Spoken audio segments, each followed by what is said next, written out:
Layla and I we started dating in April of 16.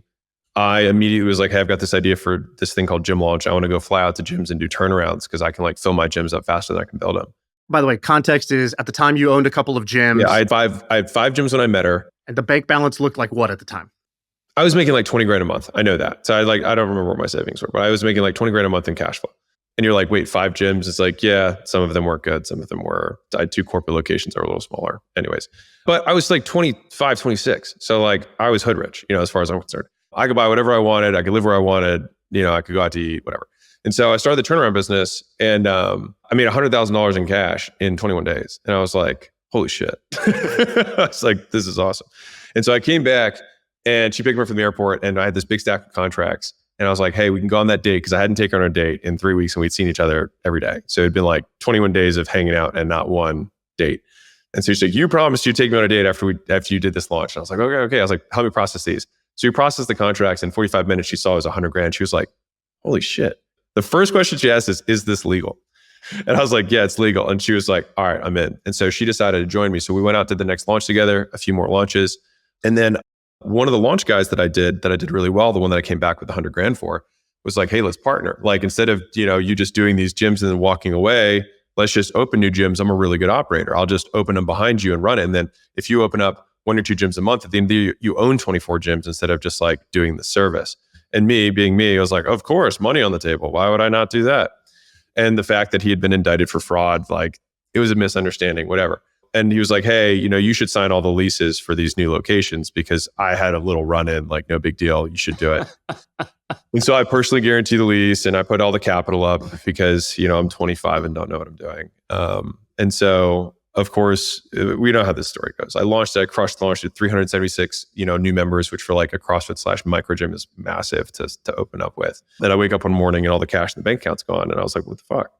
And I, hit him up and I was like, dude, what's going on? He's like, oh, that was my half. And I was like, what do you mean your half? I was like, you just took all the money out. He's like, well, I know you've been skimming. And I was like, what? I was like, I'm here. What? I'm here every day. What so I came to him with all the bank accounts, like every transaction highlighted. And I was like, hey, let's go through this. Like, I just want to make sure we're good. And he threw it off the table. He's like, I don't need to see that shit.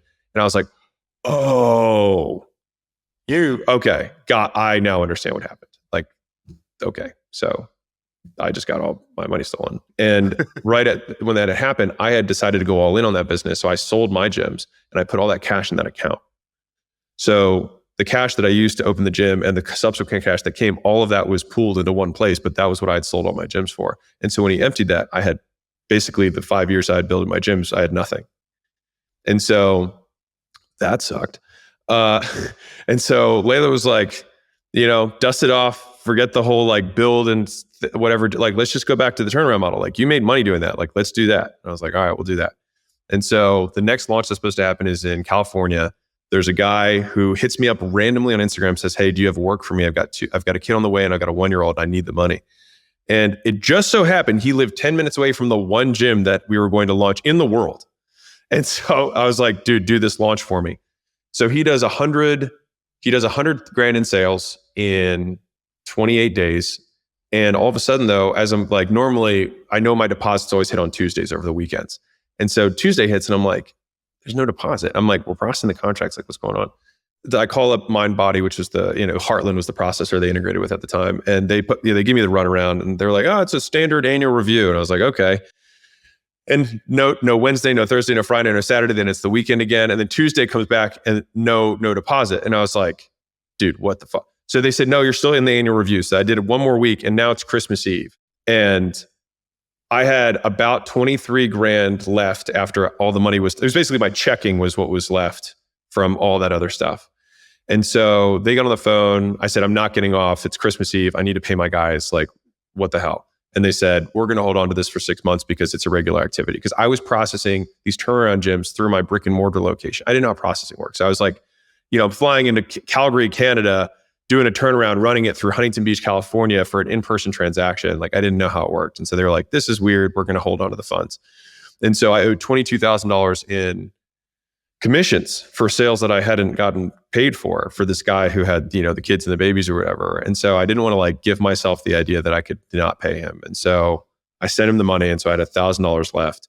It's Christmas. We're at Layla's family's house. I'm stressed the fuck out because I just lost all my money in the last two. Like I got the money stolen, and then my Hail Mary to save the day was the $100,000 new launch. I didn't get paid for that. I ended up just having to empty the small $20,000 that I had, and had $1,000 left. She told 6 of her friends to quit their jobs to start that month on the 26th of December, because that's going into New Year. So I was like, let's do 6 gyms because that's logical. Go from 1 to 6 immediately, since we're going to go all in.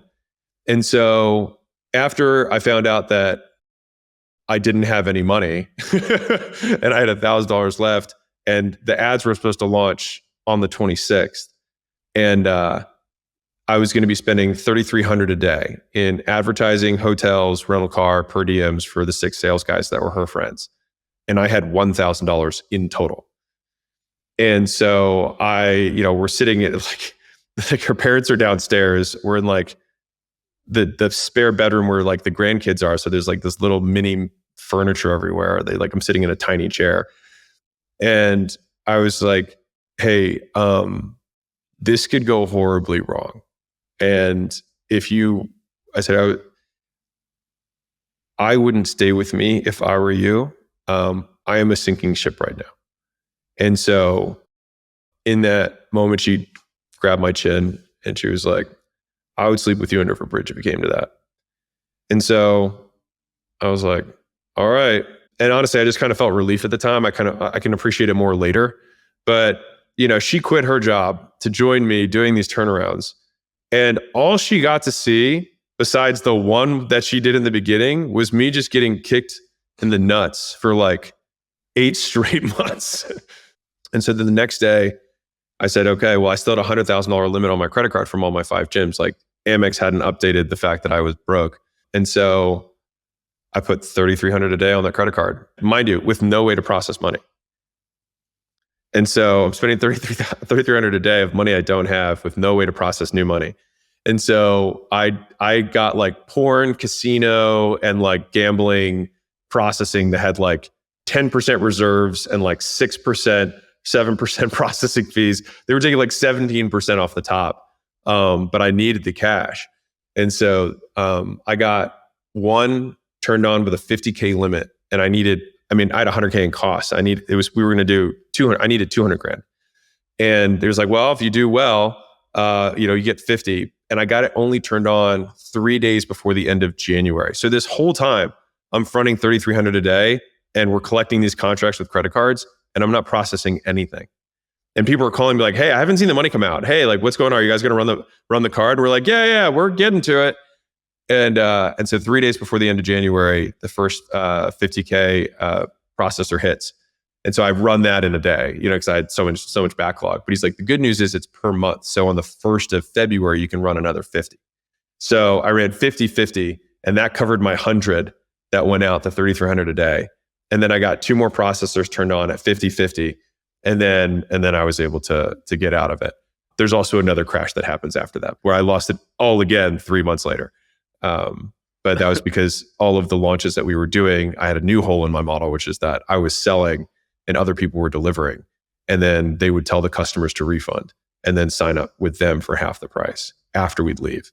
So we'd sell we'd sell a $500 challenge or whatever. And then we'd put 100 people in the location, and they would just tell them all like, hey, refund with them, sign up with me for $200. And we'd already fronted the cost for the hotel, the ad spend, the commissions, the sales guy, like all that jazz. And so that's when I lost everything again. And that was probably the hardest of all of them. All right, if you like that clip, there's a full conversation with a lot more just like that. Just follow my finger. It is right here.